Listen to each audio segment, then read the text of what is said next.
Hola, hoy vamos a hablar de uno de los temas que nos parece que ha cobrado una cierta dimensión.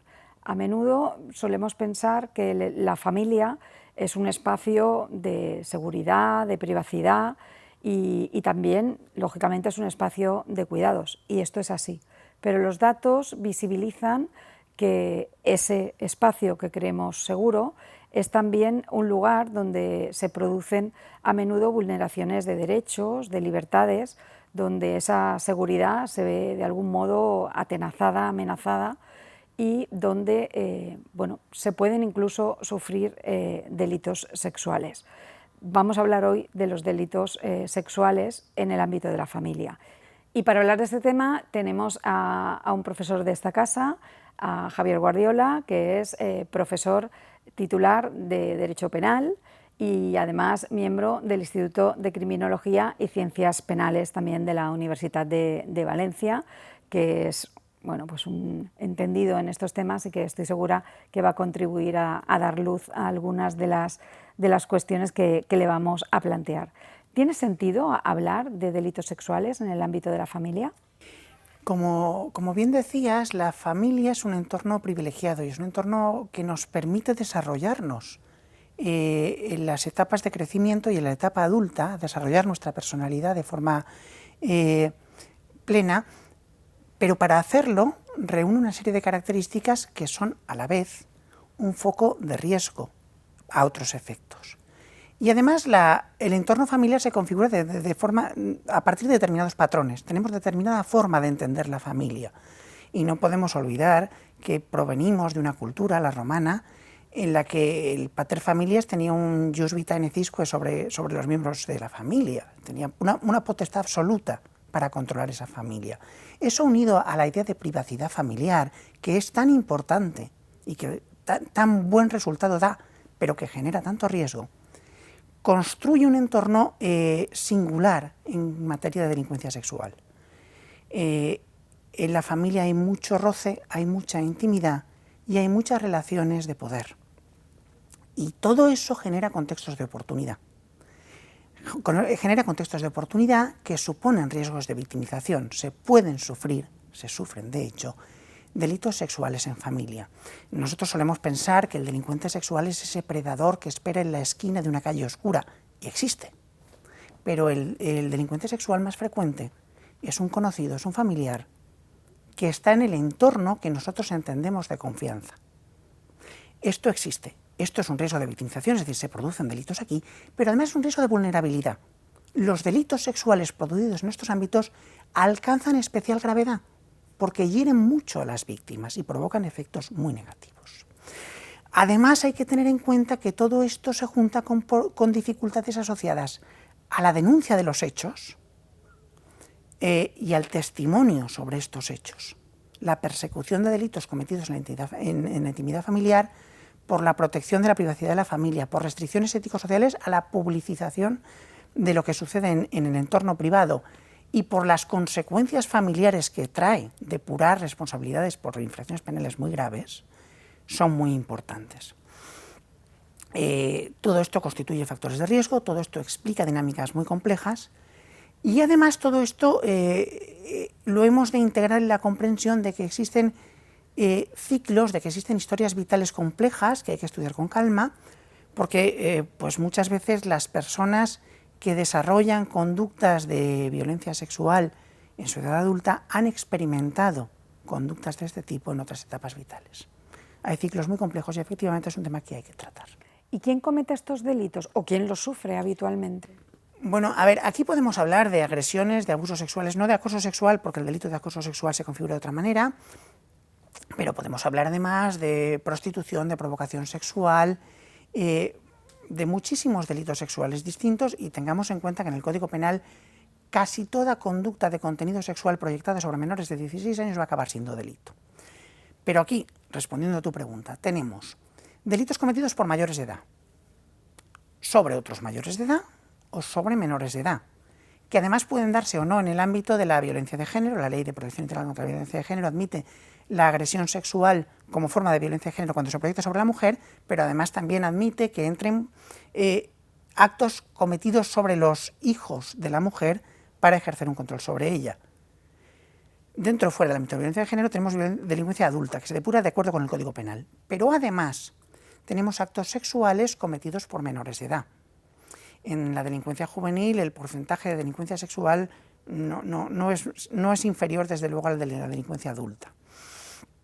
Y estos menores pueden cometer delitos sexuales sobre mayores de edad o sobre menores de edad. Siempre que tengan 14 años cumplidos, se depurará su responsabilidad de acuerdo con las previsiones de la Ley Orgánica de Responsabilidad Penal de los Menores. Y existen, no son cuantitativamente exagerados, pero existen actos sexuales delictivos cometidos por menores de 14 años.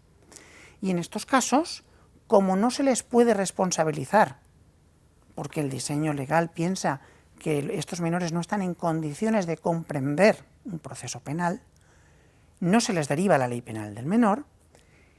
Lo que sí que se hace es entender que cuando un menor comete actos de este tipo, este menor no está bien, y si este menor no está bien necesita ayuda, y se le deriva a servicios sociales. Lo que sucede aquí es que servicios sociales es un universo porque dependen de las comunidades autónomas y hay modelos distintos de gestión, bastante distintos de gestión en esta materia. Pero en definitiva, podemos encontrarnos con delitos cometidos por mayores de edad contra menores, por mayores contra mayores, por menores contra mayores, e incluso por menores de edad muy reducida. También preocupa mucho la cuestión del consentimiento. ¿A partir de qué edad es válido el consentimiento? A ver, nuestro sistema penal afortunadamente abandonó ese modelo del derecho penal sexual centrado en la idea de honestidad, de la protección del honor, que tan importante era en el siglo de oro y en el medievo español. Y a partir del año 83 pues empezamos a ver luces de una construcción de un derecho penal centrado en la idea de la libertad sexual. Y la libertad es que yo pueda hacer lo que quiera. Y por tanto, la idea de consentimiento es nuclear. El Código Penal del 95, y todavía conserva la estructura nuclear en esto, diseña los delitos sexuales centrado en la idea de libertad, de ejercer la libertad. Por tanto, lo que yo quiero se puede hacer en línea de principio y salvando determinados excesos. Claro, el problema es la validez de ese consentimiento. Y esto se evidenció muy rápido en una contrarreforma que se produjo 4 años después de la aprobación del Código Penal. Ya en 1999 se reforma el título de los delitos sexuales para decir, bueno, cuidado, libertad sexual, pero los niños no pueden consentir. Y si no pueden consentir, no puedo proteger su libertad. ¿Y entonces qué protejo? Y el Código dice, bueno, pues vamos a proteger la indemnidad, la idea de que no se les daña en su desarrollo sexual. Esto vino de la mano de la elevación de la edad de consentimiento sexual, que desde los primeros códigos españoles estaba cifrada en los 12 años, y en el 99 se eleva a los 13 años. El paso siguiente viene en 2015, cuando, por razones diversas que tienen que ver con los compromisos adquiridos por España con la Convención de Derechos del Niño, pero que dan lugar a un aterrizaje que no viene necesariamente condicionado estrictamente por todo esto, se decide elevar la edad del consentimiento sexual a los 16 años.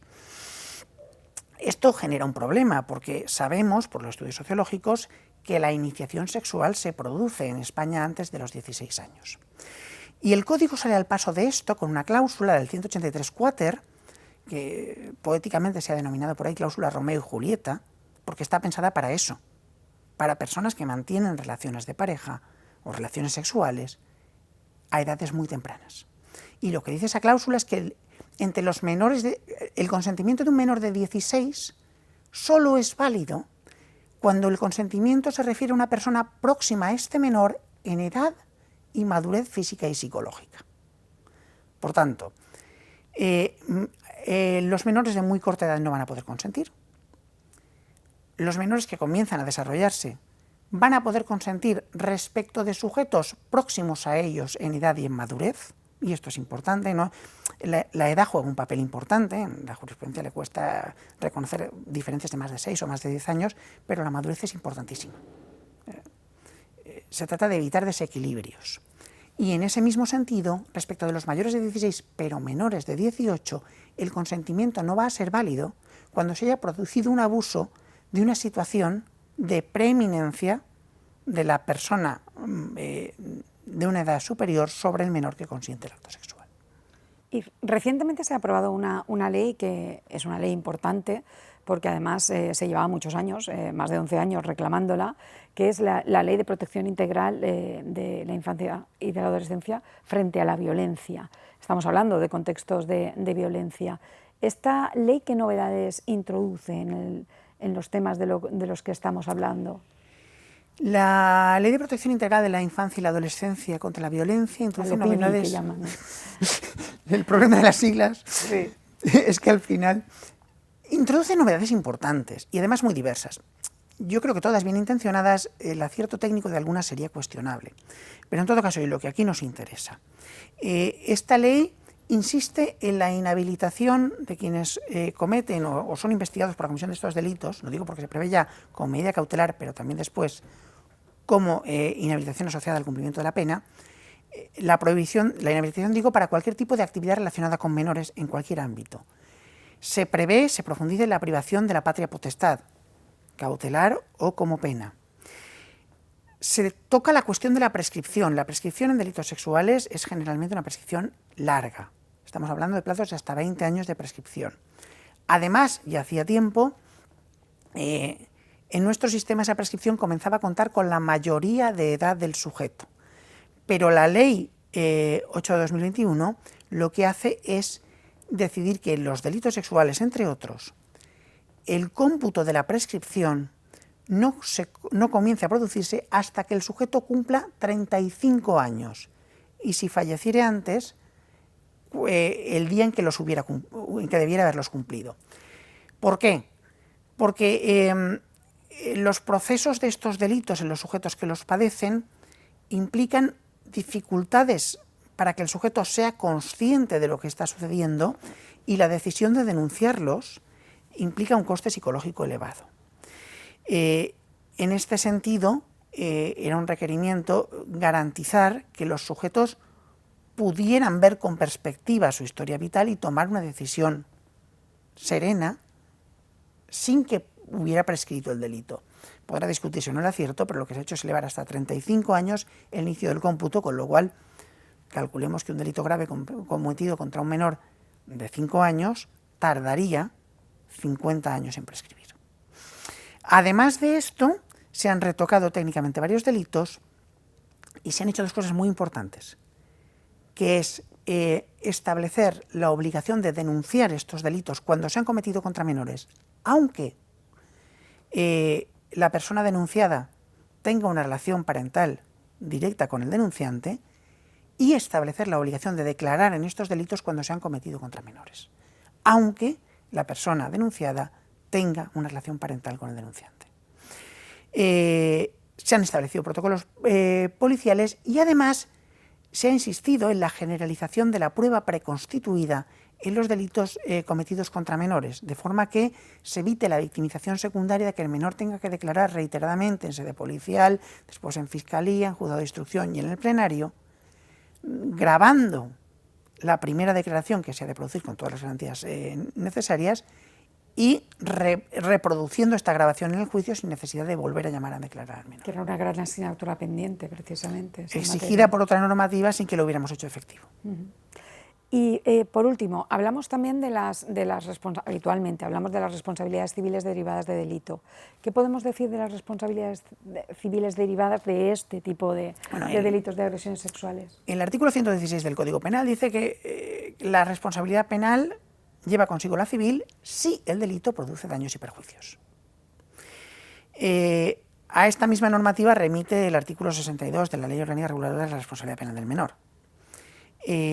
En los delitos sexuales, efectivamente, se reconoce normalmente que producen daños y perjuicios, y estos daños y perjuicios se cuantifican, lo cual puede tener a veces más un alcance simbólico que otra cosa y por tanto mucho peligro, porque si no se cuantifican adecuadamente pueden resultar insultantes para las víctimas.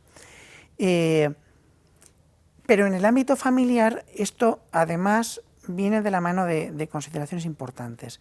En la Ley Penal del Menor se prevé que los padres, tutores, guardadores, etcétera, responden solidariamente con el menor infractor en una responsabilidad que podrá, y he dicho podrá, moderarse si no hay dolo o negligencia grave. es decir, que en línea de principios responden solidariamente. Y aunque el autor sea mayor de edad, hemos de pensar que en muchos supuestos los menores, el patrimonio familiar al final funciona en bloque. Con lo cual, aunque se declaran responsabilidades patrimoniales y efectivamente hay que satisfacerlas, esto tiene problemas importantes de la repercusión de estas indemnizaciones sobre el funcionamiento de la dinámica familiar y sobre la economía familiar. Pero efectivamente están previstas. Y están previstas además siguiendo una regla que no es un invento español, que viene abonada por previsiones de normativas internacionales, que permite siempre a las víctimas de los delitos acumular la acción civil al proceso penal para evitar que la víctima tenga que ir de jurisdicción en jurisdicción para, primero por prejudicialidad penal, consiguiendo la condena y después en vía civil para alcanzar una indemnización. De forma que las víctimas tienen al final un abanico de posibilidades en el proceso penal, porque en el ofrecimiento de acciones que se les ha de hacer, se les ha de expresar que tienen la capacidad de renunciar, son obligaciones civiles y por tanto disponibles, que tienen la capacidad de personarse en la causa y ejercer la acción civil, y ello con independencia de que quieran o no ejercer la acción penal. Es decir, la víctima puede personarse para ejercer la acción penal, para pedir pena, o puede personarse solo a efectos civiles. Pueden reservarse la acción civil. Esto, como implica un ulterior proceso, pues no todo el mundo lo hace, pero hay quien estima que los baremos que utiliza en la jurisdicción penal y civil no siempre son idénticos, hay quien estima que le va a salir mejor y entonces prefiere reservarse la acción civil para ejercerla ante la jurisdicción civil una vez se ventile el proceso penal. Y finalmente las víctimas tienen la posibilidad de no renunciar a la acción civil y dejar en manos del Ministerio Fiscal el ejercicio de la acción civil. Y por tanto, si las víctimas no renuncian expresamente a las indemnizaciones que les puedan corresponder y no las ejercen personalmente ni se las reservan, en línea de principio el Ministerio Fiscal de oficio reclamará para las víctimas la indemnización que corresponde.